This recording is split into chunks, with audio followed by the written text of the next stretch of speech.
Hey there, it's Steve Dahl, and if you are enjoying these free episodes of the Steve Dahl podcast, let me tell you about a special deal that we have right now at Dahl.com. If you go to Dahl.com/promo, you can sign up to listen to 2 weeks of the shows that are behind the paywall for just $1. That's 14 days for just $1. Check it out, and we hope you become a member of our podcast family, a permanent member. Enjoy the show. This episode is brought to you by LifeLock. Between two-factor authentication, strong passwords, and a VPN, you try to be in control of how your info is protected. But many other places also have it, and they might not be as careful. That's why LifeLock monitors hundreds of millions of data points a second for threats. If your identity is stolen, they'll fix it, guaranteed, or your money back. Save up to 40% your first year. Visit LifeLock.com/podcast for 40% off. Terms apply. Yeah. Hey, guys. Hey, Guy. Hey, how's it happening today? Good. Just fine, thank you. How are you doing? I am good. We had a lot of rain over here this morning in Michigan. I assume you had some over there as well. Or maybe not. I don't know. Yeah, none for me. Brendan, over to you. Yeah, there was some rain. Nothing too wild, but just a consistent little summer rain. Well, that's nice. Like the Seals and Crofts song, kind of. You probably don't know that. It's some yacht rock. Pardon yacht me? rock. It's yacht rock. It is yacht rock. Yes, you are correct, sir. For 1,000, please continue. All right, I'll take Captain and Tadil. Captain, what's his real name, Brendan? Do you know the captain's real name? Gosh, I used to know that. Morgan. No. Did love keep them together? That's the question. Did love keep them together? I think he was a cold, aloof man. Daryl Dragon. Daryl Dragon is correct. I did not look it up. Oh, good. I'm happy to hear that. His real fucking name is Daryl Dragon, and he changed his name to Captain. Like, why would you change away from Daryl Dragon? Maybe he was bossy. Maybe that was Tennille's. Okay, Captain. Yeah. All right, Captain. Aye, sir. He was. I think he was part of the Beach Boys backing band. He was kind of a whiz kid, and he would wear this captain's hat, and so I think it came from that. He very well could have been bossy. I think that it did. It did, and this is all just. I'm old school. I'm spitballing it right now. I'm old schooling it. Mm-hmm. Not even Googling, but I think he was in the Beach Boys as the keyboard player before Bruce Johnston. Oh, wow. The author of Disney Girls. Bruce goes way back. Bruce goes back to Pet Sounds. Yeah. So I don't know. I'm making shit up. So yeah, anything's possible. Yeah. Shouldn't be making shit up with a guy that actually knows stuff. Well, but I saw them one time. They used to play at a place called the Smokehouse in California. Yeah, it was in between Universal Studios and it was on Barham, I think, right off of Forest Lawn Drive. Sure. Oh my God, for sure. The Californians. Brendan, that's your job to do that. Kevin? Yeah, thank you. What are you doing there? I took Forest Lawn Drive to Barham and went north. So it was in between, I think it's still there. It's in between Universal and Warner Brothers. Whoa Bros, as we called them out there, because, that's what you do. And it's one of those places, like, I think it was featured in La La Land, when they kept meeting in that kind of old school supper club kind of place. Sure. The kind of place where that would always Gosling played the piano. Yeah. Yeah. I think they played there. That was kind of how they got to be famous because, Warner Brothers Records was over there and all that, and all the record. Uni was over there. So yeah, I feel like the Smokehouse was mentioned many times on Larry Sanders as a favorite hangout of Hank Kingsley's. Nice. Yes. Yeah. In fact, yeah. Kind of a place like an old Hollywood kind of hangout. Yep. Yeah, the kind of place where there was always garlic bread in the little basket that was covered with a napkin. Mm-hmm. And they would just bring you more garlic bread. Absolutely. Yeah. Hey, Dahl. Hey, Dahl. Hey, Dahl. Hank. What a great show. Yeah. That was a great show. I guess it's been a year or so, but I'll go back and watch some of those.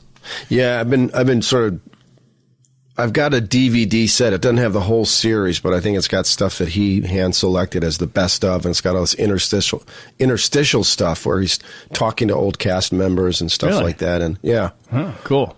Yeah, including an awkward first-time reunion with a girl from a show that he was dating and had a kind of a bad breakup with. The girl, was it the girl that played his wife?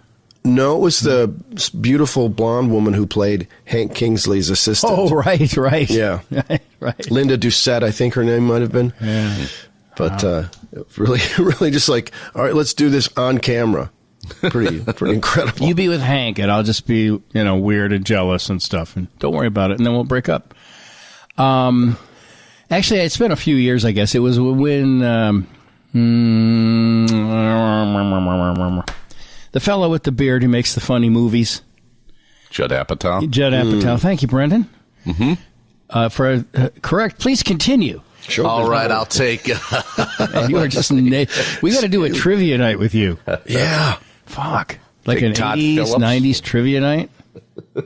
Or you could just fill me in on those 2 decades if you'd like. I mean, you kind of are, I guess. Sure.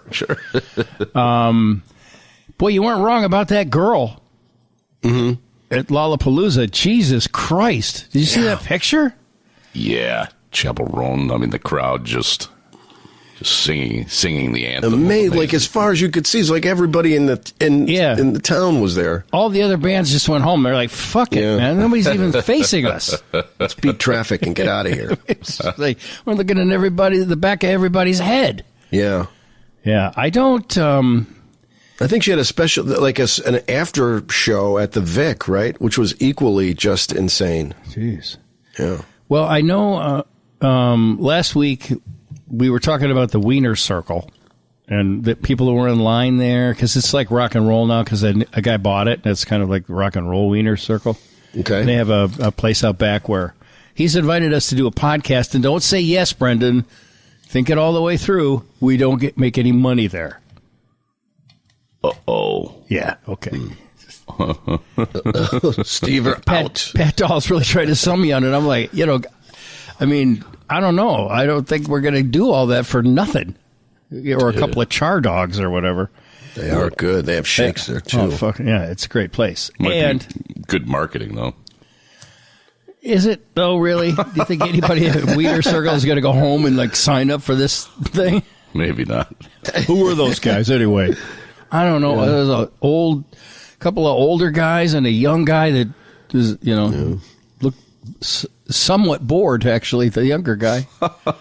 Just kidding. But they had a what's her name? Chapel Roan. Mm-hmm. I had a horse named that. Did you? Well, it was named Chapel and it was a roan. That's the type of horse. So. They had an impersonator, Chapel Roan impersonator contest or something, including drag queens and all that. So I don't know. A lot was going on up there, but so that all. I was in total. So I think last week I was talking about that, and then you just threw Chapel Roan in there, and it confused me, and. The people, not a lot of people, but a couple of people have been writing me that I'm too mean to you, which I don't mean to be. No pun intended. And actually, in fact, you had pre-sent me Chapel Roan, and I knew what she was, I guess. Mm-hmm. And I think you were tying that in with the Wieners. You have to explain. I'm older, so you have to take your time with Grandpa. And explain things just a little better. Will do. But anyway, that was so that actually all is been bugging me all weekend that actually all did sort of work together, but I didn't get it. So apologies. Oh, all good. I'm sure you probably didn't lose any sleep over it. No, we're not a wink. All good. We're all good. Not a fucking wink, bro. Now we are doing this show a little bit earlier. An hour earlier than normal. Although for me it's the same time because I'm in Eastern time now. Since Has that affected you? Do you still feel like you sent something at like 2 a.m? Oh, dude. Bro, come on. What's happening? Saturday night, I was up until 5 a.m. I don't know. But, The thinker just going? Last night I went to bed at 3:30. But I'm fine. I'm not tired, and I wasn't tired. So I might be morphing into some sort of superhuman status. I wonder if that's the thing where you just like no sleep is required. You're kind of a cyborg that might is just be a vampire. Running. Yeah. They got a lot of mosquitoes and stuff up here. I could be a vampire. I don't know. In that sleep schedule amongst your peers, say at the club, would you at the senior center? I was having trouble getting to sleep. I am. Is it just me? Am I eating too many apples? Is historically or maybe stereotypically, as you age, you go to bed earlier and earlier, but you're going to bed later and later. Well, that was. I think that was when we were maybe agrarian. And I would still have to get up and milk a cow today or something. Sure. Which, I fed the dog. Mm-hmm. Yeah. That's a modern... I didn't milk her. Okay. That's a modern-day equivalent of that, I think. Mm-hmm. Not really. But, yeah, I don't know. Janet goes to bed even now later than she used to. So we're going later. Yeah. I don't know why. Huh. But she falls asleep right away. And then I'm like laying there for 3 hours. It doesn't help that I'm watching things like Naked and Afraid. It's like an ice cream sundae for your brain. It just fills it full of hollow calories and jacks you up. Yeah. And then there's this new show that there's one episode of it out already. I had to turn it off because I understood that I would be up all night if I continued to watch it.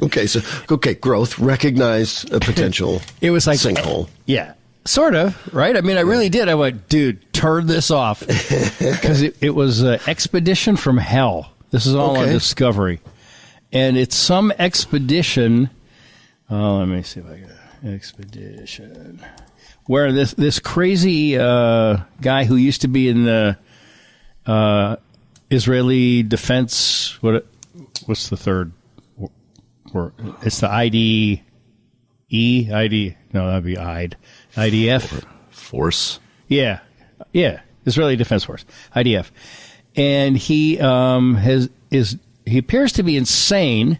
Okay, and he is taking these people who think he's got some sort of really cool expedition arranged for them. They're going to go walk all the way across the continent of South America, from Ecuador over to like I don't know what. Just to be on TV?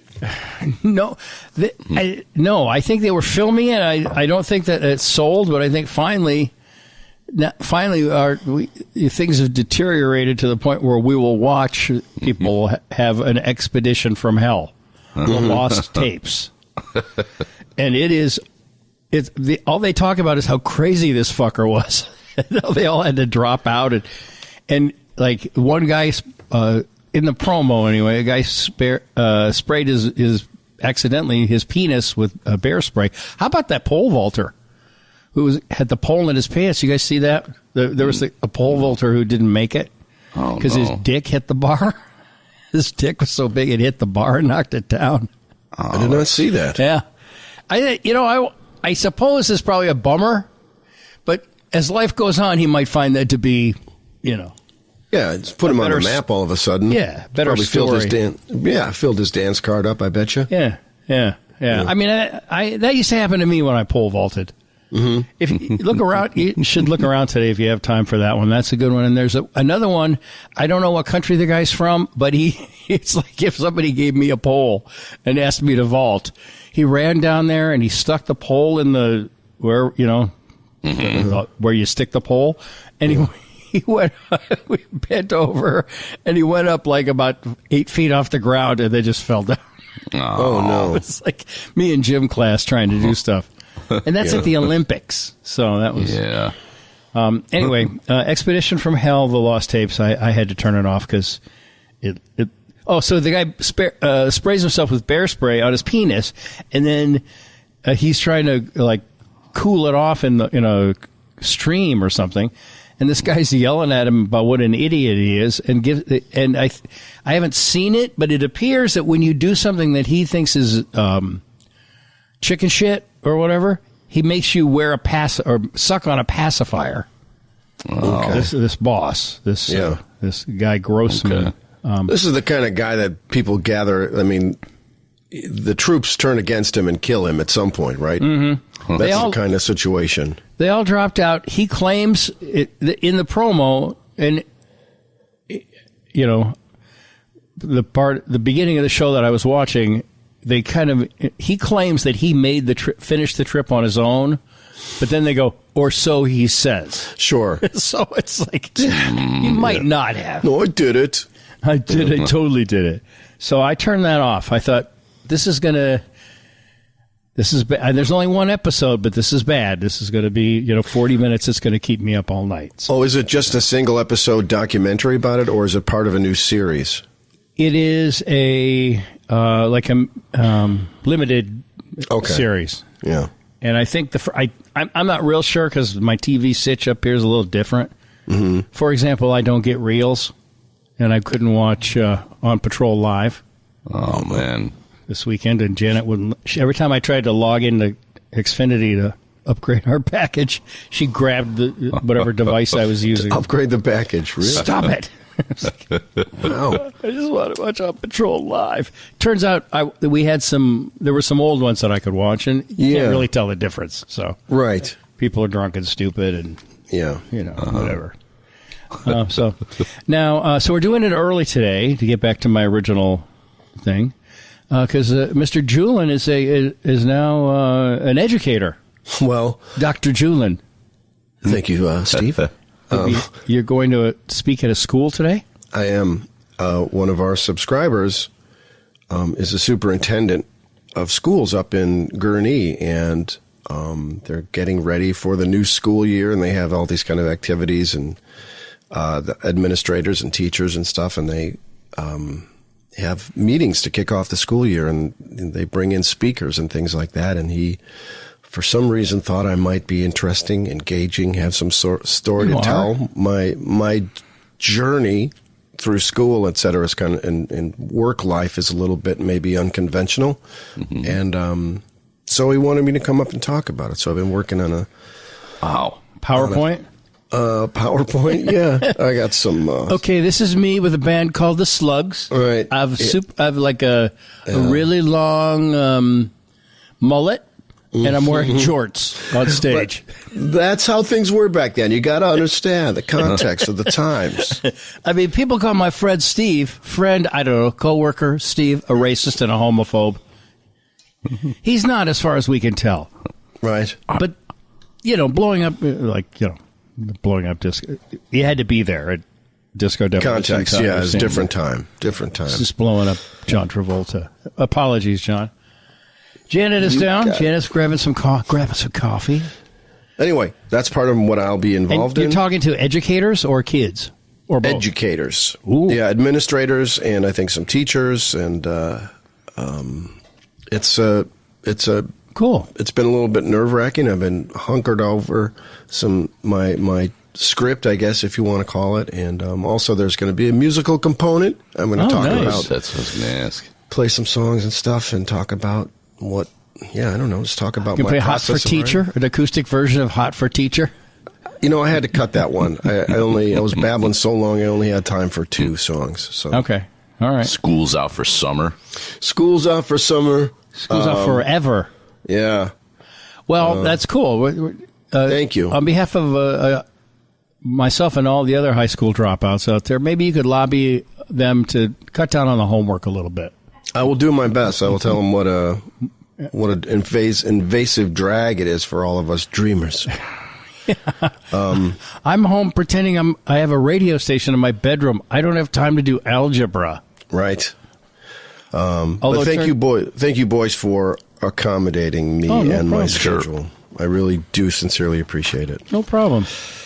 I think we all decided when we started doing this that we would do that for each other, and I think we have pretty much. Mm-hmm. So yeah, cool. Yeah, I'm sure that'll be fun. I'm sure they'll learn plenty. And if that is the guy, there's an educator that they have to listen to us to learn, to find the holes in the system. I think educators. I don't think they're like, oh, wow. We really need to double down on that. These are grown men who don't know this. Yeah. But there was one guy who taught a music class, and remember when I was using the AI to make songs? Mm-hmm. You know, that 3-day period where I went through. Yeah. Did that. He wanted to know what it was, and I meant to tell him, but I'm so used to not telling people where I find stuff, because if they want to steal it, they can figure it out for themselves. But of course, he's a teacher, so if it's him, I don't know if it's him. Well, I'll just say now it's Sumo. SUMO is the name of the AI, where you can make your own songs. I don't know if it's free anymore. All these AIs were free to start with. Then they get you hooked. Like, this is all AI right now. I'm still sleeping. If I was marketing that product, Sumo, I would put a P in front of it just because it looks like pseudo, because it's kind of like pseudo music. Yeah. Yeah, no, that's maybe even an point. E after that U, Brendan. That's an excellent point. And that might not even really be the name of it. So don't tell him anything. Yeah, I don't know. I thought that's what it was, but I'm not. Yes, you don't want the kids to let the kids create their own. That's what I'm saying. Music, yeah.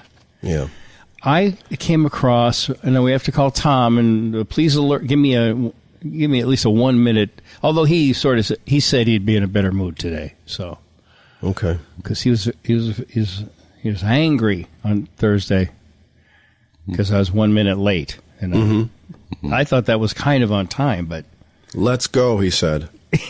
Yeah. It is maybe it's Suno, SUNO. That's okay. Yeah, make a song about anything. SUNO. See, I hate. You know, it's going to be on Donnie's on the podcast now. Songs about pot. Yeah. I know what you're going to do. So, yeah. So no problem. I'm happy to get up early and get it done. It was raining like a motherfucker over here. Was it really? Yeah. And it was cool because you could see the storm coming across the lake, like you could see where it ended. Wow. Yeah. That's kind of cool. Yeah, it was cool. If I'd been on a boat, it would have been a reason to hang on. Yeah. Now, you know that boat that crashed at the 31st Street Beach in the harbor there a couple weeks ago? And there were 17 people on it, and one guy drowned? Yeah. I'm vague on the details, but yeah. I've just seen videos of it from people on shore trying to help, and there's life jackets floating all over the fucking place, and coolers and stuff. It's like, if you're in the water and you grab onto the thing that floats, yeah, I would be yelling, because they were like, get a life jacket, and then people are like, where? You know, it's a great Chris Elliott show. Get a life jacket. Get a life. Right. You know, he wore. Do they use the REM song "Night Swimming" for that one? Oh, you got that right, because they had "Stand." REM used "Stand" for the theme song. Oh no, no, I didn't get that. I don't go that deep into the REM. I like them. I don't know the names of everything. Sure. Yeah. But gosh, what was I just? Life jackets and the rain crossing Lake Michigan. Yeah, I don't know. Anyway, if you find yourself in the water unexpectedly during a boat ride, grab onto the thing that floats. Good call. Including the boat, which was still floating. Don't just go willy-nilly off into Lake Michigan right in front of these gigantic rocks. Splashing around like a maniac, waving your arms. Yeah. I mean, I get it. It's frightening, but that's the moment when you really have to just try to pull your shit together. Mm-hmm. So I would have been yelling that from the rocks as well. And I did learn many years ago when I learned rescue diving. To what end, I don't know. Although Matt is a rescue diver, an actual real rescue diver. Mm-hmm. So maybe that's what I was doing, just trying to help the future generations. When someone's drowning, you don't jump in after them. Okay. You throw them something to help them. Yeah. Because most people who go in to save people who are drowning end up drowning. Mm-hmm. And then a lot of times the people who were drowning end up okay. And I'm not willing to make that exchange with anybody but a loved, a beloved family member or possibly a friend. It depends. Mm-hmm. I don't know. You guys can both swim, right? Mm-hmm. Yeah. Okay. But because, people, your urge is to jump in and help. But if it's troublesome, the water, and then you jump in, you're fucked too. There's two of you that are fucked, as opposed to one of you who's on the shore trying to find a rope or something, jumper cables from your trunk or, I don't know, something, that floats. Mm-hmm. So I have a golf bag in my trunk. I don't think that would float, but it might be an interesting way to die. And, I many times have thought about throwing them in the lake, so... It'd be a good way to make sure they don't resurface. Okay, so we're up here. We came up here on Friday afternoon. Yeah, and I think we're going to be up here for a week or so. No kidding. 1 minute warning. 1 minute warning. Okay. Top Thayer awaits. I should probably just call him early, right? Yeah, I don't think he minds that. Pretty big weekend with all the McMichael stuff. Sure was. Pretty lots to talk about. Pretty amazing, really. All right, let's see here. Where's Mr. Thayer's number? There it is. Oh, is he going to be surprised when we call him early? Maybe mad, though. Yeah, I know. Hello. Can't have some prep. Check, Steve. Thomas, check your watch, man. 10:29 or 9:29, actually. Early, coming in early. Did he just hang up? Call back in a minute. You think that's not part of the agreement. You betrayed him once again. You think that's what's happening? Really? No. God, I hope. Actually, I hope it is, because otherwise, I've got problems up here. Mm-hmm. All right, 10:30. We'll try it again.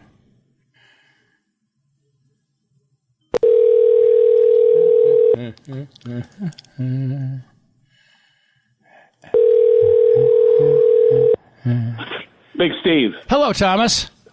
Sorry, buddy. That's all right. Hold on, I'm going to put my earbuds in. 1 second. Okay. See, it wasn't check. Hello. Check. 1, 2. Check. Talking to Tom Thayer right now. Check. 7. Okay. I'm sorry about that. No worries. I'm in the midst of getting a new concrete driveway put in, and the concrete truck is on its way. Oh. So, well, a little discombobulated. I have to say that I'm let's talk until he gets there, but I don't think you should not be out there supervising, right? Oh, that's not my role. Oh, okay. I'm paying people for that. All right. It's just that it's just something that had to be done, and when you kind of grow up in a really blue collar minus blue collar household, and your dad kind of piecemeals things together. Mm-hmm. It's something I had to get done, and today's the day. Come on, Lou. Today's the day for them to pour the concrete. So good. Will you be putting paw prints in the new driveway? I don't know. So I get the first half poured today and the second half poured tomorrow. There is a possibility that with Ernie, with his situation and not really going to be around too much longer, I may paw print Ernie. Mm-hmm. So his life lives in perpetuity. Mm-hmm. Yeah, no, that's... I like that idea, though. I didn't think of it until you just brought it up, so appreciate the idea. Oh, no problem. From having kids and everything, every time there was wet cement around, Yeah. Our garage has Pat, Mike, and Matt in it, and got a bunch of places around the house. So. Oh, that's cool. Yeah, and a paw print too from one of our dogs. I forget which one. Maybe it was Whitney.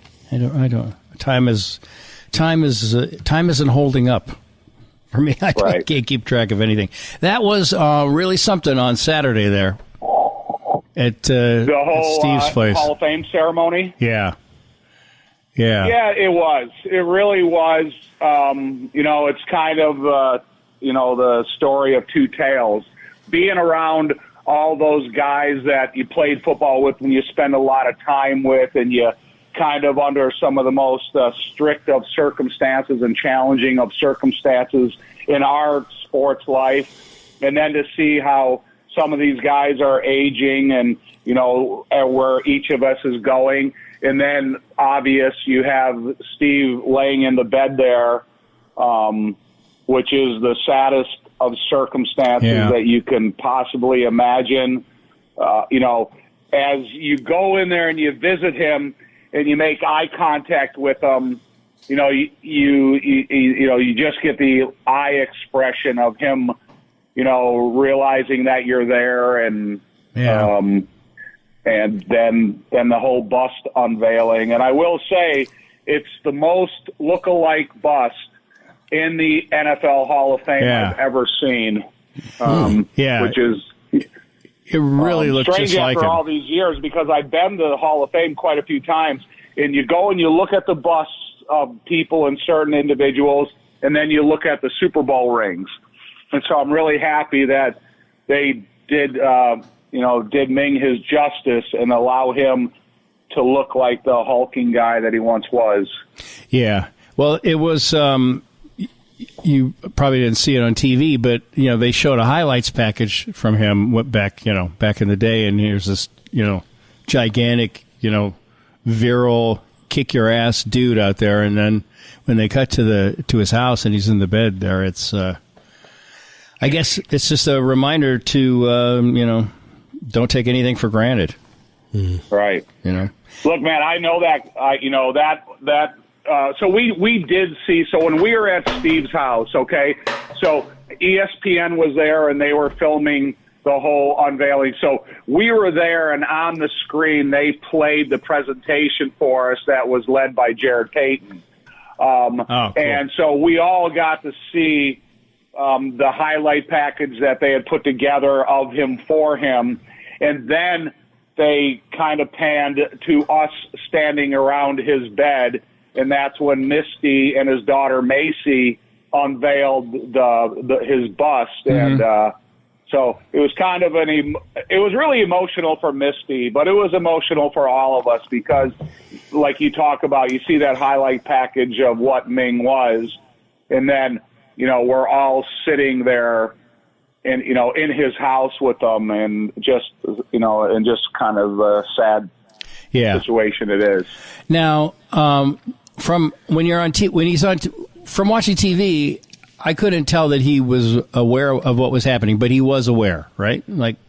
Yeah, he is aware, and every guy that was there at the house got to go and have a couple minutes of alone time with him, and like I said, there's nothing he can do, but when you walk into the room and then you make eye-to-eye contact with him, it's he understands what's going on. He understands who's there, and so it's just really cool that he was able to make it to Saturday to feel such a significant moment in his life. And where it goes from here, nobody knows. However, on the biggest award ceremony that any football player can ever enjoy, he was able to realize, his dream. Yeah, that and a Super Bowl.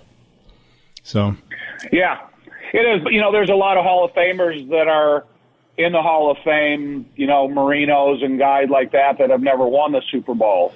So for Ming to, be drafted by New England, get cut in the next year, come to Chicago, be a part of one of the main building blocks of that football team and its performance and, the success that it had, have that, go, a Super Bowl accomplishment into a Hall of Fame career. It's pretty neat for him to have the trifecta. Yeah, for sure. And I noticed for the first time ever, I think I'm right. I'm a little sketchy on some of the numbers, but I know he was 76. Yes. In the Super Bowl, there's that when Ditka's being lifted up, it seems like Ming is the main lifter. Yes. Yeah. I think it was Ming and Fridge lifting Ditka, and then a couple of guys lifting Buddy Ryan. Honestly, I don't know who lifted Buddy. It seems like a team effort. I think it probably was the first time in Super Bowl history that the defensive coordinator was carried off the field as well as the head coach. Yeah. And I'm sure those guys, it's kind of weird because when the game was over for me, it was a accumulation of 2 back-to-back seasons, USFL and the NFL, and I didn't, and I was so young in my career, I didn't think about, okay, these guys had a plan to, okay, we're going to carry Ditka, you're going to carry Buddy, and this is what we're going to do. So it was different than any other Super Bowl team, really. Yeah. And didn't you have a play that you were concerned about that you did, that you still fixate on? The hold? It was the second or third play of the game, the fumble by Walter. Oh, right. That was my fault completely. And, McMahon wanted to so I called the wrong formation. No, it was in the fundamental of the block, it was me. And, like I said, after that fumble, you're causing a fumble from the greatest football player ever, and I'm responsible for it, and I'm from Chicago. And you're in the Super Bowl. For that time, from the time the fumble to getting to the sideline, it was the worst moments of my life because I'm going, oh my God, I'm from Chicago, and I could be responsible for the Bears losing a Super Bowl. How little did I know what the Bears defense was going to do, but maybe if they didn't get that 3 points for that field goal, maybe they get no points, and it's a 3-game playoff shutout rather than 2 games. Yeah, I think you can stop beating yourself up for that one. I think you did all right. I think you did all right. Never, man. I will never forget that, and I live with football disappointment because of that. Really?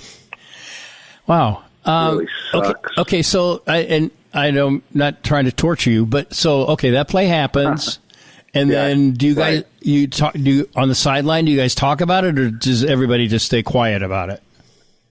Oh no! By the time I got to the sideline, Dick Stanfeld was there. What are you doing?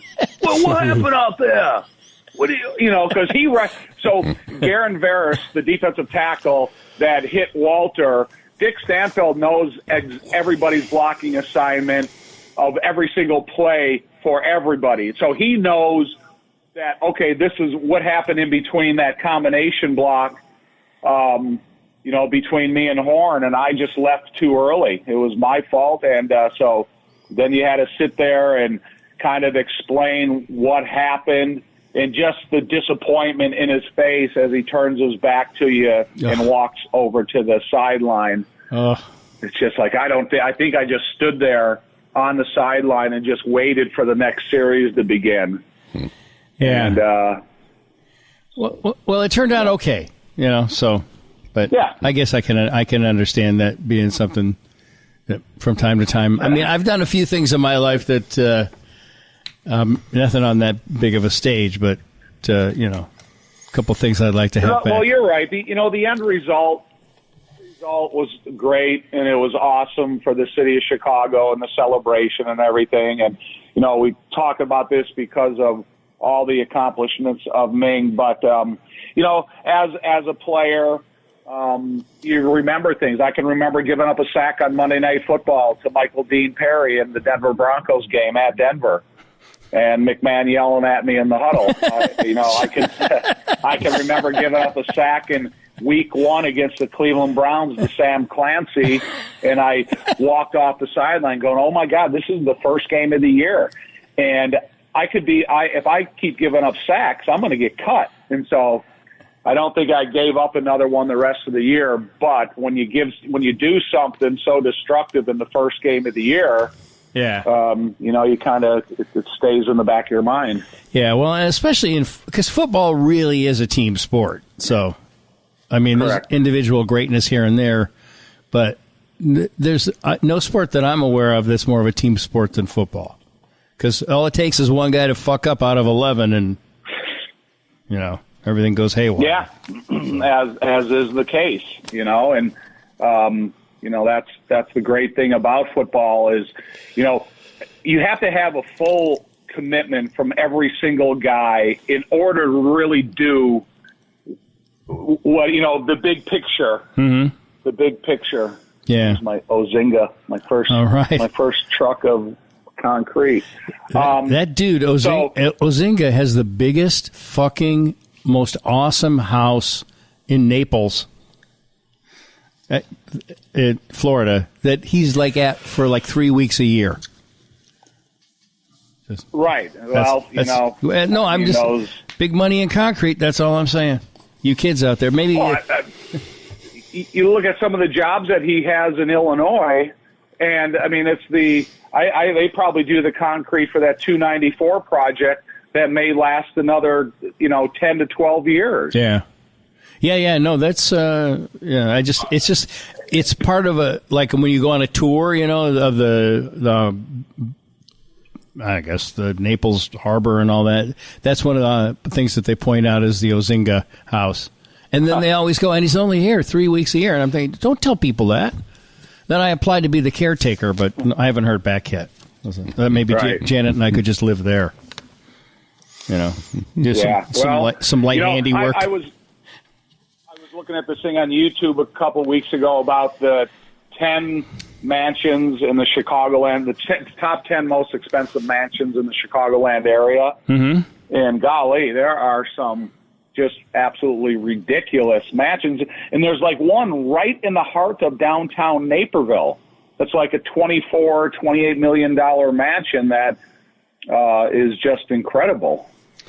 Yeah, I get it. If you have enough money to do that, that's what you want. That's cool. But I'd rather have a bunch of pretty cool places than one awesomely cool place in Naperville. I'd rather have place. Give me a place in Colorado. I agree. So I'm currently tracking real estate in Wyoming, and Janet comes and she clears my browser history, so I don't know where I'm at. But I want to move to Wyoming. Why Wyoming? I don't. I grew up out west. I like all that stuff. I wouldn't mind trout, fly fishing and stuff like that. I like that kind of stuff. Do you watch Yellowstone? Yes. I don't. I've never watched it because Jay tries to make me try to watch it, and I think it might be on a special channel, and I don't have that capability. But there's a lot of people. Tim Reitman that played for the Bears, he's got a big ranch in Idaho. And then I always look at pictures of, I think it's called Flathead Lake in Montana. Mm-hmm. But, yeah, that would be cool to be out west at, one of those, sprawling spots like that. And then I remember I'm going to be 70 in November, and I think, that's probably not the age to get back into horseback riding and stuff. This is really a long fall off that fucking horse, man. It's it's like falling off a ladder. I mean, it's ouch. And it's been, I was 15 the last time it happened, and a little bit more bounceable. You, Brendan, and Dog, you guys could do a great Three Stooges episode on horseback in Wyoming of some of the episodes they had of riding on a horse that was a big swayback horse. Yeah. Or we could do a remake of Oh, shit. Three Amigos? Yeah, right. The Billy Crystal. Yeah. Well, I was thinking the Billy Crystal one, but yeah. Oh. What was that one called? They're at a Dude Ranch? Yeah. Shoot. Oh, Brendan. No, I was No. thinking I don't want this. No, I don't want to stump you. Curly was the guy. Remember, Curly was like the Jack Palance. City Slickers. City Slickers. Yeah. Yeah.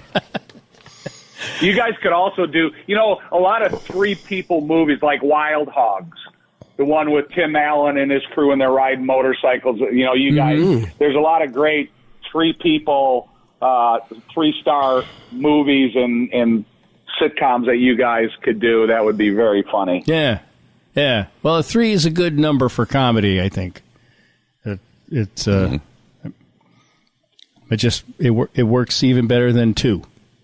And certainly it's more fun than just 1, just being out there by yourself, hoping that the next thing you say is going to be funny. And then it's not. The other night at the game, when I look out the press box, I can look off on the horizon, and I can see the Goodyear blimp coming as before kickoff. And it's kind of cool because it's kind of slow, and you kind of see it in the distance, and you don't realize what it is until it gets closer and closer.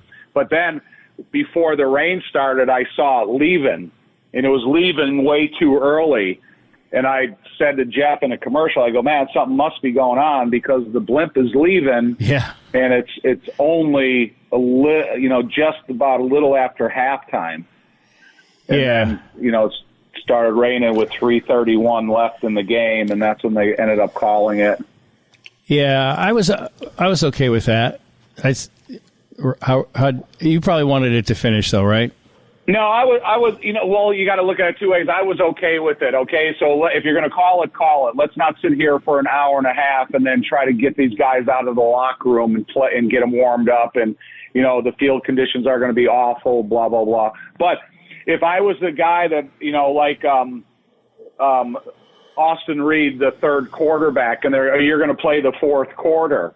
So now, you're maybe only one opportunity outside maybe some reps in the last preseason game, that was your chance to play. And so for those guys that this was a big opportunity for them to either, like Colin Johnson, number 80, go out there and play well enough that the coaches realize, man, we need to start investing more time in this guy because he's legit. Right. And so for the guys that missed out on their opportunity or their extended opportunity, I did feel bad for that crew of guys.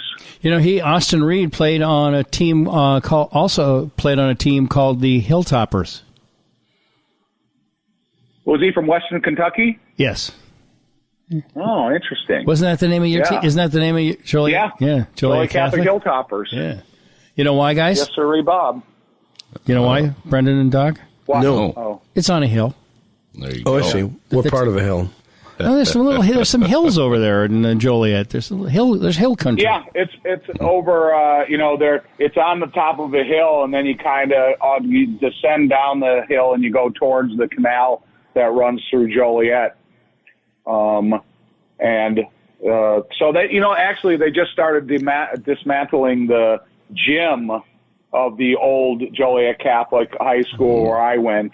And so I don't know what they're going to do with the property, but yeah, Doug, come over. I'll take you, a quick walkthrough of the remaining portion of the building.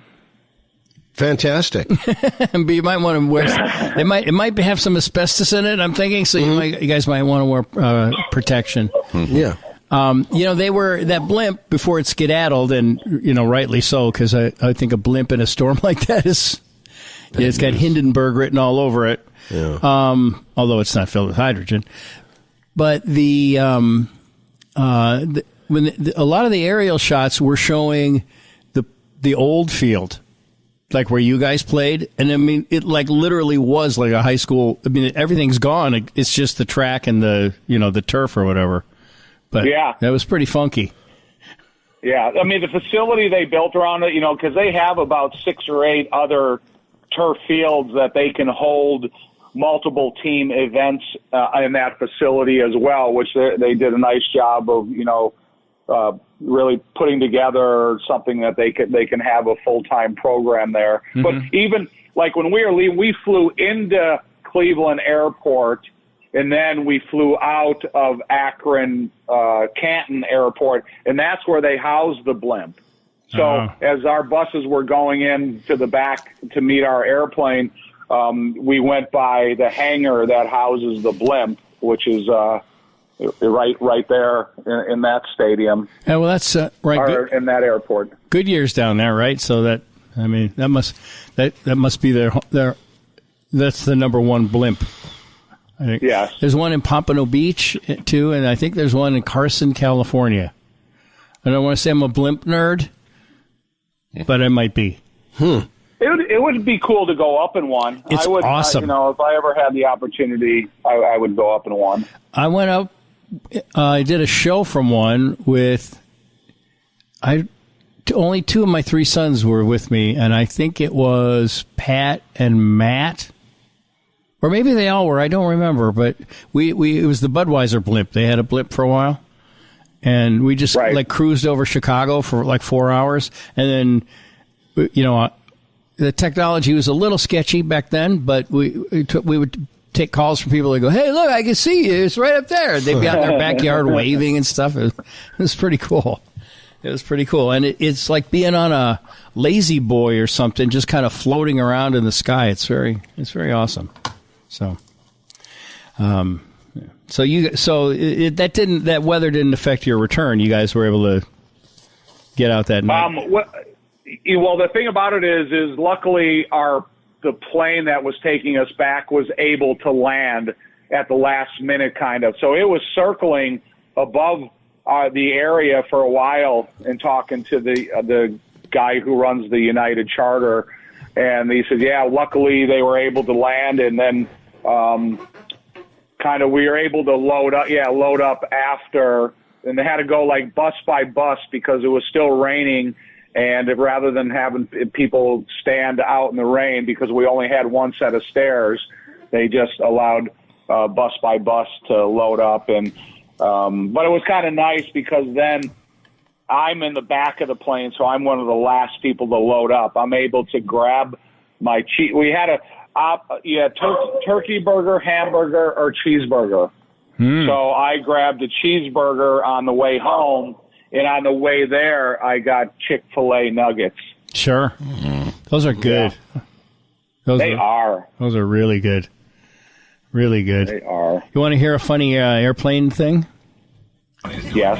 So here's the deal. This continues while we're on the ground. I'm going to have to pull back to the gate. Everybody's going to have... Everybody can hear that, right? Mm-hmm.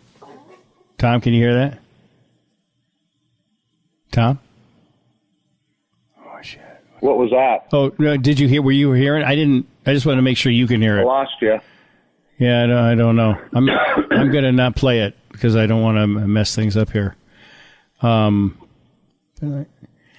You should be able to hear that. All right, let's try it again. Tell me if you can.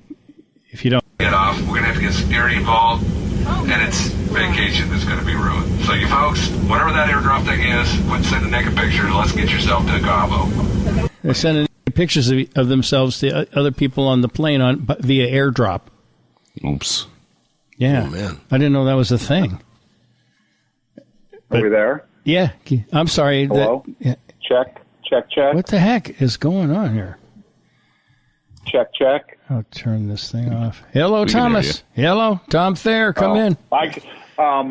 I got this. Once he started playing the airplane, then I stopped. It stopped playing in my ear. Boy, Gotcha. I have got to figure out. Then it sounded like you guys got disconnected. Oh, sorry. Okay. I got to figure out what's causing that. It's a ghost somewhere on my machine, and is Steve there? It makes for a very long. Can he not hear me? Steve, really? Can you not hear Steve? Steve is here. Yeah, you can't hear Steve. No, I don't hear Steve. Fuck. Well, how you guys doing? Doing great, Tom. Doing great, thank you. Yeah. What'd you do for the weekend? Well, I played a gig in Blue Island at a theater called the Lyric Theater. Yeah, they were having their 2nd year anniversary, and they heard a hot rumor about our band being great, and they brought us out there. It was really fun. It was cool. Like Awesome. I played at a movie theater, which is sort of revamped and has cushy kind of booths and tables and stuff like that. And so it's a multi-purpose kind of thing. They show regular movies, but they have kind of a cushier environment, and they got a full bar. And it was the first time we played down there. It was really groovy, and people dug it, and they'll want us back. So that was a lot of fun. Cool. Have you ever played at the Rialto in Joliet? I believe it's an old movie theater when I was a kid, but now it's used for concerts and stuff. Oh man, I don't think we have. We've played a bunch of different theaters, but I don't think we've made it down there, unfortunately. Lou, Can anyone hear me now? we got to get you there. Can you hear All right, me let's now? do it. Yeah, I can hear you. I don't think Tom can hear you. Steve is back, but he's I can't hear him. How can that be? I don't even understand how it. No, Matsui's number 26, Steve. This is a really good time. All right, just knock it. Everybody. I was disappointed not to see Matsui on Saturday. I don't know. I mean, he's a super busy business guy, but Matt's one of my favorite guys of all time, and I enjoyed seeing everybody else that I got to see, but no number 26, Brendan. Had it been a while for? Can you hear me now? Had it been a while? All right. Oh, okay. There you go. Had it been a while since you'd seen some of the other faces that showed up? Like Ron Rivera, for example. He's been a head coach, and I've done a podcast with him, but I haven't seen him face to face since the last time we played his team, which was, I think it was Washington. And then. Who else? Well, Singletary was there. I don't see him as frequently as I would like to. I like him. Jimbo Covert, who I love, that fellow brother, classmate when we came in together. It's always fun seeing Richard. Trace Armstrong, who's a younger player, but still nevertheless important part of the Bears' history. So, and others. I saw Mr. Wirt was there. Mr. Wirt had his back operated on last Monday. And That's nice of him to show up.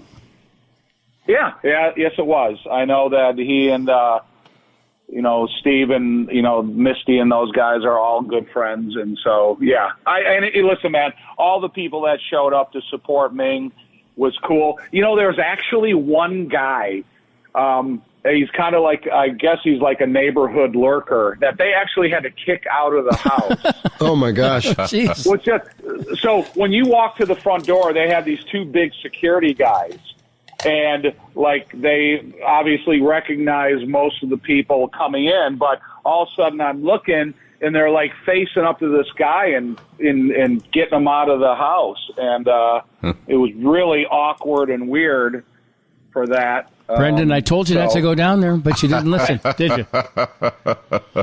Had to take a shot. Never mind. Brendan said, look, man, I'm going to just follow you in. Don't even say anything. just get me in the house, and I'll take care of everything from there. I know Misty. She knows me. It's cool. Right. Come on.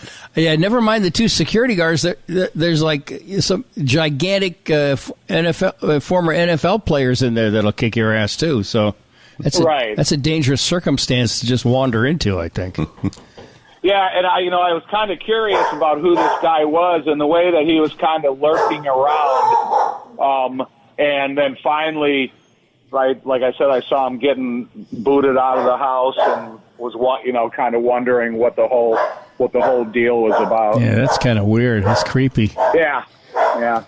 We have someone at our door. I don't know what's going on. We never have Maybe people it's come that to guy. the door. Yeah, maybe the lurker. Right. Janet, is it the lurker? Just he's a Steve fanatic. Yeah, it's a very it's the name. It's a dying name, and so grab onto any Steve you can and just hold on to him. Right. What was that? The cleaning lady? No. The cleaning crew. I guess I forgot to tell them we were going to be up here. Oh, that's right. You're up in Michigan. Mm-hmm. Usually we have them come after one of our kids, and their kids have been here, which is kind of necessary. So, Did you have a storm there this morning? big one. Yeah, we had the loudest thunder that I've heard in quite a while associated to a storm here in Joliet. It was really it was a crazy Thunder deal that we were fighting through. It comes across the lake, man, and it sometimes it peters out and sometimes it picks up steam, and there was a lot of rain. Well, they said that they had 60-mile-an-hour winds with that storm that was crossing the lake. We didn't have those types of winds in Joliet, but I was paying attention to the weather report on the news because I knew I had this concrete coming at 9:30. Oh yeah, So because they can't. Well, they usually I think they cancel the pour at some point if it's too wet. But right, and that was they were reported going to come at 8:00, and they said, "Hey, we're going to push it back till 9:30." And I was going, "Hey, man, at this point, I don't care. You do it. That's your expertise. You do it when you can do it." Yeah. Hey, Tom. Hey, this is Ozinga. Listen, we're going to come by about 2-3 hours after 8 because of the rain.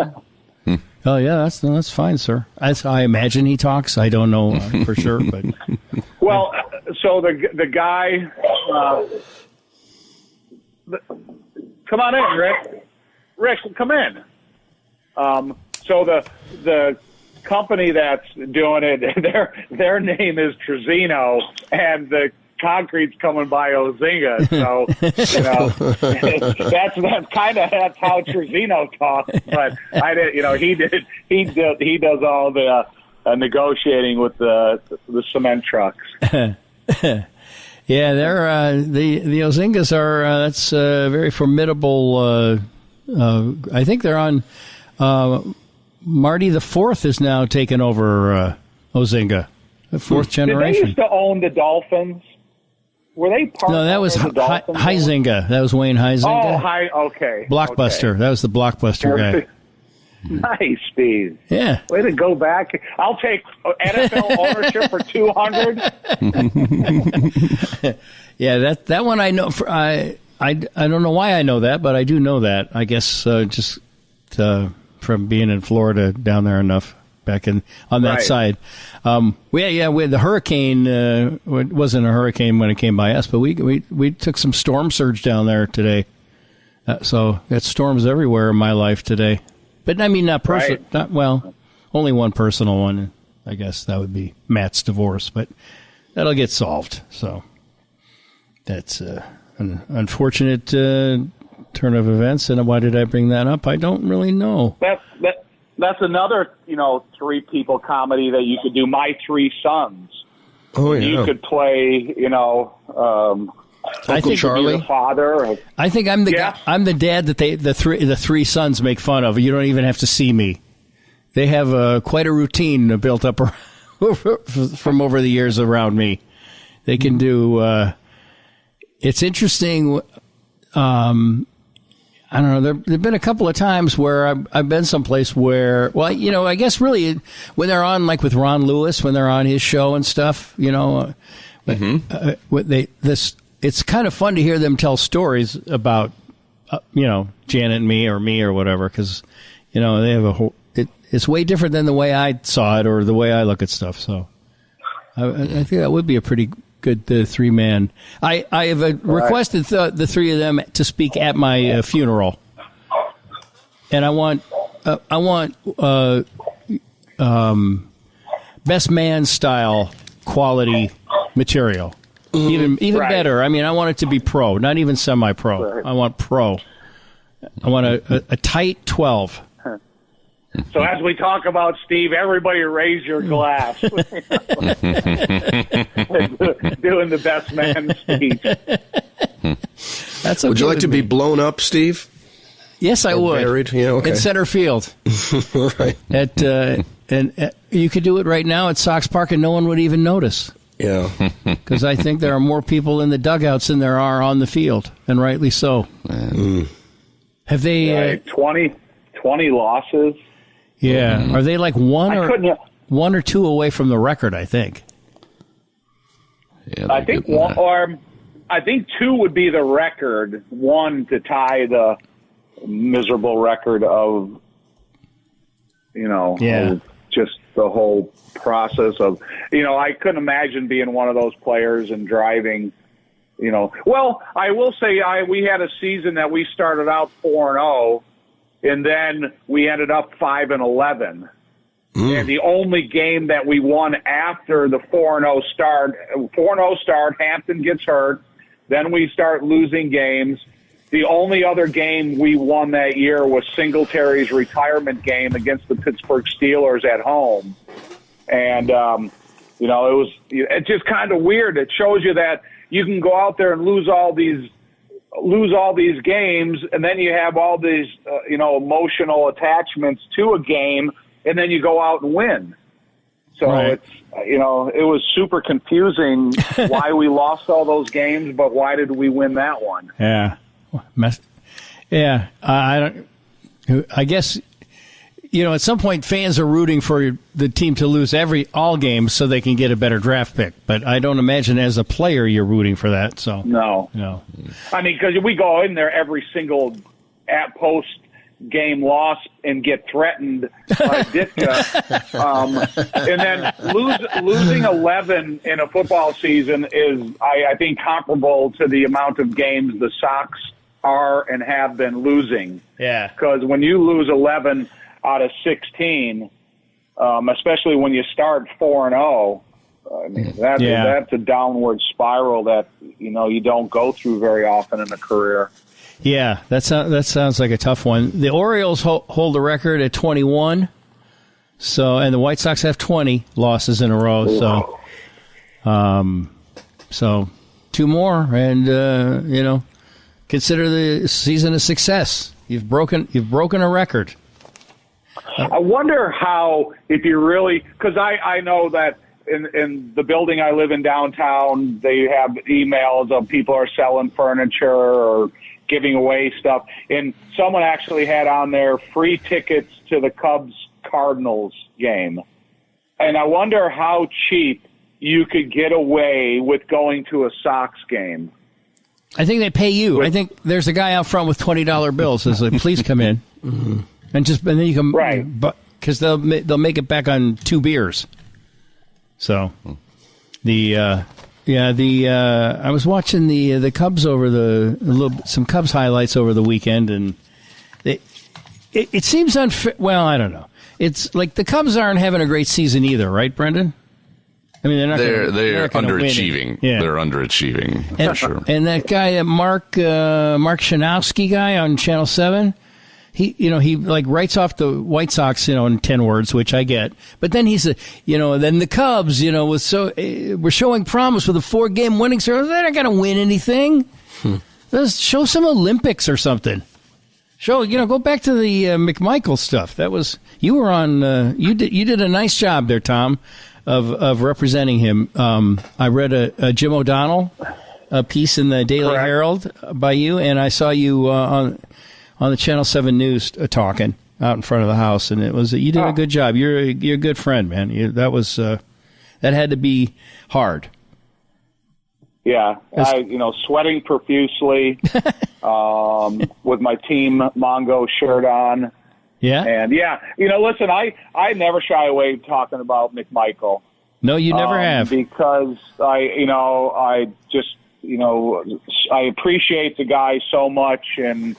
The inside the locker room politics stuff, the teammate, his congeniality, and the way he cared about everybody, and the way he would take a personal interest if you were in the weight room, trying to accomplish something, and how motivating he was. I'll talk on his behalf anytime. Will you tell the story one more time about you and the 500 pounds, the bench press, please? That's one of my all-time favorites. Yeah. We were in Atlanta practicing before the Super Bowl, and I had been in Atlanta a lot because my brother-in-law played down there for 11 years, so I was always familiar with that facility. So I was in the weight room, and I was really having a hard time getting over the 495 to bench 500. And I could convince myself to bench 495, but if you added 5 pounds, then it completely messed with me mentally. And when you went into the Atlanta weight room, the bench was right in front of the door that you came into the weight room. And their weight room had swinging doors on it, like a Western saloon. Cowboy doors? Yes. Yeah. And so I get in there, and I got 495 on the bench. And Clyde Emmerich, the strength coach, is going to give me a lift off. And someone went into the locker room and got Ming to tell him what I was going to do. And he kicks the doors open, just like you would be a pistol fighter going into a Western saloon that we've all seen on movies. And he kicks the door open. He's still in half of his uniform, and he looks at it. And when you have 495 on, it's 5 45-pound plates on each side. Oh, Jesus. And the only thing you need to do is add the 2.5s on each side to equal 500. And so I got the 495 on there, and I'm getting ready to lay down, and I hear the door open, and Ming's standing there with his long hair, hands on his hips, and he looks at it, and he counts the weight, and he goes, "Put the 2.5s on each side, you pussy." And you did. And I said, "All right, man." So I got up. We slid the 2.5s on each side.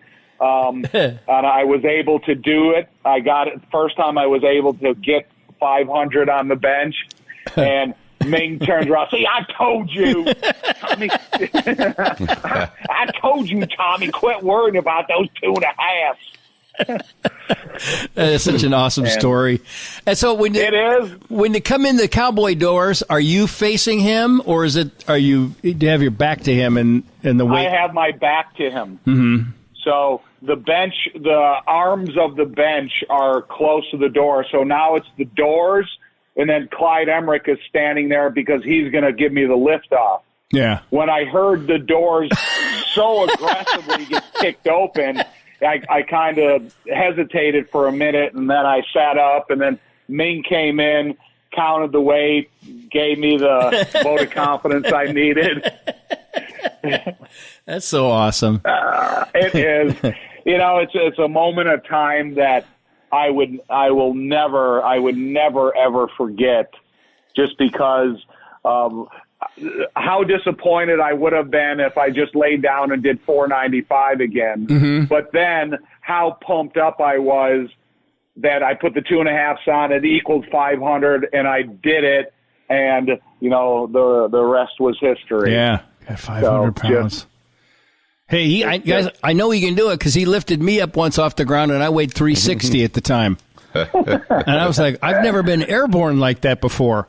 And it was an unusual feeling, but right on my front porch, he lifted me right up off the ground. That was just a love squeeze. It was all, but it was like my legs were dangling. It's like I know that I've told you the story again, but I'll tell it real quickly. So at Joliet Catholic, you have a hallway that when people change classes, everybody is going in this multiple directions at this one intersection point. Mm-hmm. And so our principal, his office was right at that intersection. And so a lot of times he would come out there and stand as classes were changing just to greet or say hi and everything. So he was standing out there, and he didn't see me, but I came up behind him. And I grabbed him around the waist, and I lifted him off the ground. So now he's almost at my shoulder height. And I hold him there the whole time the classes are changing. And he's saying, "Put me down, whoever that is, put me down." And I never did, and I held him up the whole time. Then as soon as the last kid went by, I dropped him and ran. And it was another funny. It was my senior year, so I figured there wasn't a lot that he was going to do to me. Yeah. I never made it to my senior year, but just based on my boys and their senior years, that kind of, once you've already figured out where you're going to college and stuff, you can kind of fuck off. So, right? Especially you. So, especially you. Yeah. It was all good fun. Yeah. Well, so it's again, I thought you did a great job handling it during the broadcast on Thursday and on Saturday, and all the days in between. You know, you're a good friend, and that comes through. So, don't hate yourself for the hold or the bad block. Love yourself for being a good friend. Well, now I'm on the Bears are on to Buffalo, and so am I, and we're going to finally get a chance to see Caleb. Yeah. And this is probably the beginning of the most serious moments and in the future of this football team. Yeah. Because, when you're playing in a preseason game like the Hall of Fame and the coaches make an agreement not to play the starters, they're just the seriousness of the evaluation process hasn't started yet. And so after they play Buffalo, no matter how long they play, there's going to be, that cement is still wet. So you can probably get your paw print in there this week. Yeah. And I thought that Flus didn't have his hair he kind of had it at half mast for the game. He didn't have a full Flus going, I didn't think. Steve, it was so freaking hot, and I'm sure the humidity works against product that you put in your hair for anybody. And then when it started raining, all bets were off. But it was when we got, I got to the stadium really early, and so I was there for a while, and I was going, man, this is freaking hot, and I just was hoping that once the sun went down, it would give these players a better, maybe cool things down. So it didn't really cool things down. It just got more humid, and then the storm rolled in. So, yeah. I think all bets are off when, you're using hairspray or hair gel. Yeah, I wouldn't know. Me neither. Yeah. The first episode of Hard Knocks, the Bears training camp, is tomorrow. It premieres Tuesday. Is that the 6th? Yeah. I think Richard Jewell is on America's Got Talent again for the second time after getting the golden buzzer. What a week. So, right, I don't have HBO, so I will have to see it some other way, but I do have the channel that AGT is on. Yeah, Channel 5. Yeah. Don't stop believing. All right, Tommy, go supervise your driveway or whatever, and make sure you get it. They do it, the way you want it. Say hi to Rick. Oh yeah, I will. And and you sent me a picture of Joliet Rainbow Cone over the weekend, and they have Rainbow Cone up here in New Buffalo now. Well, I saw the picture that you sent me. It looked like the sign said the home of the original Rainbow. Well, I mean, that's how, that's just what they're calling it. It's like, I think they franchise it now. Mm-hmm. Okay. But, and I think they're claiming that the original was at 95th and whatever, but maybe that was the second location. All I know is I went there last night and it closed I went to the gym, I worked out, because I was going to go get ice cream. And then I went, and it closes at 10, and at 5 to 10, I'm in line, and the ladies that are in front of me who've been waiting in line with me for the last 10 minutes get up to the counter and then start trying to decide what they're going to have. Oh. And I was like, really? I said that out loud. It just came out. And the girl, that is against all ordering rules when there's a line. Yeah. And it's Rainbow Cone. Just get the fucking Rainbow Cone. And then, do you have any dairy free? I'm like, Jesus, lady, it's gonna close. If I don't get my 2 pints, and I got to the 2 pints, and then the girl, it's cute because then the girl's putting the cones. I don't need the cones. And she looked at it. I said, I just eat it right out of the container. Okay. Yeah, that Rainbow Cone picture I sent you was a pretty Rainbow Cone. Oh yeah, it's beautiful. That's beautiful. Yeah. Yeah, so I don't know if they're competing Rainbow Cones or if they're the same or whatever, but the guys that own Bona Beef bought Rainbow Cone, and they're kind of franchising it and putting it in a lot of places. I'll check it out. Yeah. We don't have a Bona Beef here in Joliet, so next time I pass one somewhere, I'll go in and check it out. They're expanding, and I got to say, this is a good time for them to do that because Portillo's, I feel the Portillo's quality has gone down significantly. Really? Since Dick Portillo sold it, yeah. That's too bad. Yeah, it just remember the big beef? Is that what it was called, Brendan? The big beef. Yeah, the big beef. The big beef is now the size of what the regular beef used to be, and the regular beef is even shorter. It's like, what are you guys doing? There's a certain length that these are always the same length. You don't shorten them, but they have. All right, well, we'll let you go. Thank you for talking. Always. You're going to Buffalo, correct?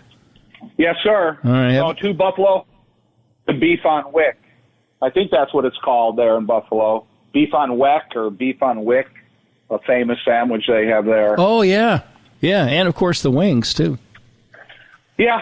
Anchor Bar where the wings started. But I keep hearing about this beef on wick, and I've never had one, so I'd like to find a good place there. I'll have Little Z hunt it out. Yeah, I've never been there either. Janet was born there. But really? I think she moved before she was old. She was able to eat a beef on weck. It's made with roast beef on a kummel weck roll that is topped with kosher salt and caraway seeds. It does look good. Looks damn good, actually. Yeah, I've seen it, and I know Buffalo is famous for them, so I'll give you a full report. All right. Sounds good. Thanks, Tommy. All right, man. Thanks, Tom. Adios, amigos. Adios, amigo. See you guys. Bye. See ya. Brendan, I saw you sent me a bunch of cool stuff like Blimpie Boy and stuff, but I didn't want to play anything else because I didn't want to make it. I don't know what the heck. Yeah, it seemed to cut off Tom's channel when you played something. Yeah, I don't. I swear to God, I'll figure it out. Yeah. I'll figure it out. Give me something to do the rest of the day. Yeah. All right. Well, so I was. I don't know how much of the coverage of that you guys saw, but I thought I'd missed it, but it was delayed like an hour and a half because of weather, the Hall of Fame ceremony. So yeah, I tuned in. I forget who went before, but then I had Julius Peppers or it was somebody else. But then, and right after him, they had Randy Gradisher, who got up there and started reading from the Bible and shit. I was like, dude, come on, Yeah. Mm-hmm. And Devin was cool, I thought. Yeah, love Devin. I'm kind of against wearing the goat if you're the goat, including Simone Biles. You think it's too on the mark? I think if you're the goat, you don't need to wear a goat. Mm-hmm. I mean, I don't wear mine. I have it, of course, but I don't wear it. Do I have the word fucker written all over my face? We have a problem. It's the Dahl Show. Oh, no, she's still there. Rambo. We're all listening China, buddy. Thank you, Director. What brings you here? I'm here to do a podcast. Have a seat. I'm not sure I'm hot stuff, but thank you. We still seem young and vibrant and energetic. Definitely. Gloomy and claustrophobic. Correct. Can't just go off on some noodle fest. I just sort of watch whatever is served up to me. Like a feral animal right outside the Jewel. Another day in paradise. Icy like a British drama. One man, one apple. The headphones were off kilter, and they were like, could you please kilter us? Interesting guy. Big time. I'm now the old man in the supermarket. Whatever you do, don't ask them how they're doing. A gentleman does not have a ham sandwich without mustard. Are we on the number system or what? Isn't that when you came over to clean his clock? Yep. They call me Deacon Blue. Where'd you go to college? Rock and roll all night. Party every day. That's me. You betcha. You betcha. Went and got some apples yesterday in Michigan City. I went to the Aldi because they always have the Envies, and they've got the Envy Organics. And wow. But they have really thin bags for their vegetables and stuff. And I put 12 of them in a bag, and then I had to carry the bag like a baby to the checkout place, and then I tried to self-checkout, but there weren't any barcodes on it. And so I hit the button for help, and the help guy was the guy who's actually checking. They always have one person checking people out and just throwing stuff on the floor that you have to put in a box, which is fine, whatever. And the prices are good, I got to say. Oh, yeah. And so I push the button for help, and it's like ding, ding, ding, ding, and the lights flashing. I'm like, oh, shit. I just thought, I thought it was like I'd get help on the screen or something. And the guy goes, what is it, sir? And he was, behind me checking people out. And I went, there's no barcode on these apples. He goes, go into fruits and vegetables and click on that and then look for the whatever it is. So, okay. So I did. And so there you go. If you guys ever, if you need to go deep into the Aldi menu, you could call me. I'll try to show up if I can. Sounds like the Aldi equivalent of Google it, dumbass. Yeah, I'm not, plus because I was also trying to keep these things from falling out of the bag was going to break, and the apples were going to go everywhere. Oh, yeah. So I was trying to get them on the scale without the bag breaking, and one fell anyway, and I didn't have any other means of conveyance, and they don't have bags. They give you, like, cut-down boxes you can use, but I didn't have one, and so then I'm walking out to the car, and this elderly fellow was getting on his, I don't know what he was doing. He had a rascal in the store, and I think he was preparing the rascal. I don't know what he was doing, but I said, he looked at me funny, and I said, I'm carrying these apples like it's a baby. And he said, yeah, he laughed. So, and that's what I do. I just spread laughter and joy and mirth throughout, border towns. Like Michigan City. The show, as always, brought to you by David Hogg. Well, first off, by you, because you are a subscriber. Thank you. Thank you. Muchísimas gracias. Also by David Hochberg and Team Hochberg, 855-56-DAVID, 56david.com. John Heggie, Heggie Law, Jheggie, at HeggieLaw.com. Estate planning. Don't put it off any longer. And, and even if you have one, if you have one that John did, I'm pretty sure he'll let you know when it needs to be updated. But if you have one from someone else, I wouldn't sit pat with that. Because they change the laws all the time. They change the inheritance, and probate laws and all that shit all the time. Yeah. Stay on top of it. You don't want to get... You don't want all of Daddy's hard-earned money to go away, to be wasted on some who knows what. So John Heggie, 847-272-7360, J. Heggie at Heggie Law, roast to order, order.com. Delicious, freshly roasted coffee delivered right to your door. I know that Mike Mascow has been supplying the McMichael family with coffee for several months now, ever since, for several months. And he was one of the people that was outside there at the I guess it's a celebration, right? Yeah. Cool. And he posted some pictures and stuff, and it looked like a lot of fun. And the coffee is delicious. It's freshly roasted. And it's delivered right to your door. We get it in a whole bean form. We grind it ourselves because we're Amish. Naked and Afraid, last night I was watching one that was Amish. The guy was Amish. But he ran away from the Amish. But he kept talking about being Amish the whole time to this girl from New Zealand. Okay, sure. And he was like, and praying. He was like, he would pray for a fish and stuff. It's like, did it work? Well, yeah, it did work actually. So they made it. They made it through pretty unscathed, and actually ended up. It was one of the easier ones. So, maybe he said he was thinking about bringing the Bible as his You get to bring one personal item. I would bring bug spray. There you go. And hope that the other person brought something to start fires with. But I'm not going down there without bug spray. Sure. No fucking way. Roast2order.com. Fabrini's Flowers, FABflowers.com, 888-885-2000. Promo code Stever saves you 20% if you order flowers and have them delivered during the week. Crazy. Locally by Fabrini.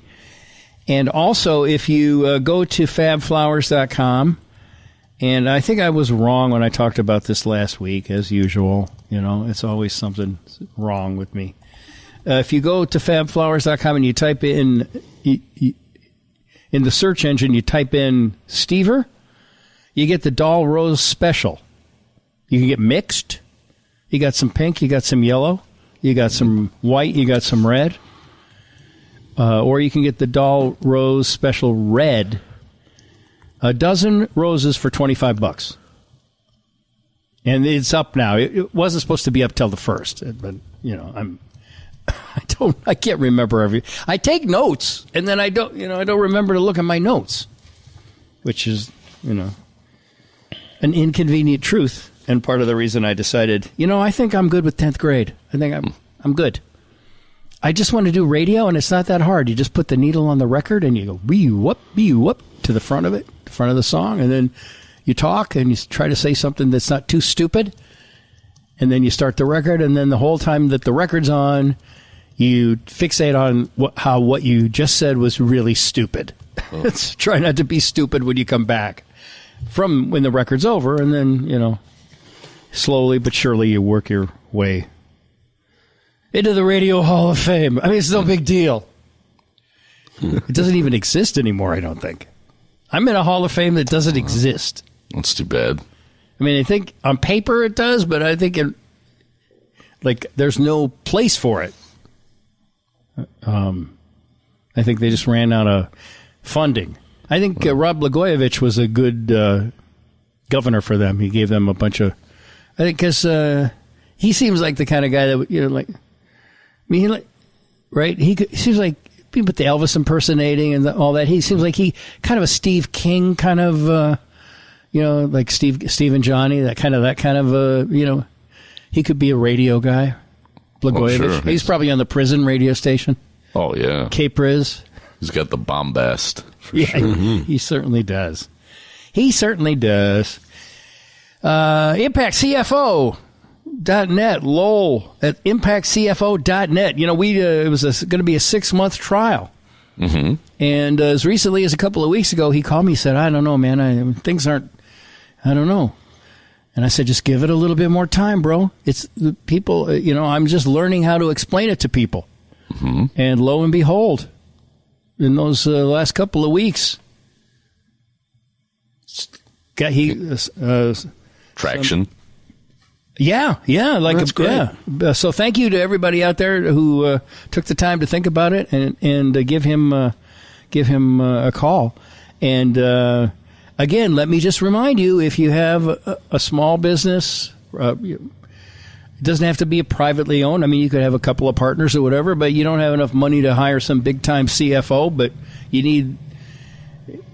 you wouldn't mind having the advice of a big time CFO. If you could just pay him by the hour, Lowell's your guy. Big-time CFO, retired, wants to help other businesses with his knowledge and, you know, wants to still work some. And, you know, he knows stuff. Just like Heggie, just like, you know, he knows stuff. Mm-hmm. And there are things that we can't know everything because there's too much to know. There's my excuse I didn't know that. So give Lowell a call, 847-212-4081. You can email him, Lowell at impactcfo.net, or I think another good point of entry is to go to impactcfo.net and click on the space there where you can ask him a couple of questions, and he will respond. And then that way, you know, I am... Although it seems like I don't, maybe I am never afraid to ask for advice or, you know, to learn from somebody. So cool. But sometimes people what do you need to know? Today, nothing. Don't think today. Okay. But sometimes people are reticent because it's like the old joke about men not wanting to ask for directions, right? Your pride gets in the way. You don't want you don't want him to think that you don't know your shit, but that's not your shit. That's his shit. So that's the way I always look at it. You got to head out, Doc? I do. Okay. Well, I think we could call it, we could wrap it. So, but anyway, it's, don't be afraid to ask somebody who knows about something that you don't know and shouldn't be expected to know anything about. Right. Right? Yeah, exactly. All right, gents. Doug, good luck with your presentation today. Thank you very much. Inspire. Oh, man. We'll see. We'll see. I'm sure it'll be great. Yeah, come on, man. You're an entertainer. You're natural. Yeah. You have your guitar with you? Safety blanket coming along. Well, no, maybe just calm yourself down, strum a nice, I don't know, a nice bar chord or something just to kind of calm yourself down, get the fingers on the neck. Yep. All right, let me tell you people a little story about a guy who went to Maine South. That's kind of what it's going to be. Yeah, no, that's what they want, so that's great. Yeah. All right, Thanks Brendan, a lot, guys. Have a good day. Dog, have a good day. Good luck you up too. there. Thank you. Thank you, everybody, for listening, and so long. The Steve Dahl Show is done right now. Okay, well, that was a pretty good show, I think, and I try to release one every month, but we do one every day, and if you like what you just heard, you're going to like the everyday show. Once again, Dahl.com/promo, $1, 2 weeks behind the paywall. Normally $10.95 a month. Check it out. Thanks.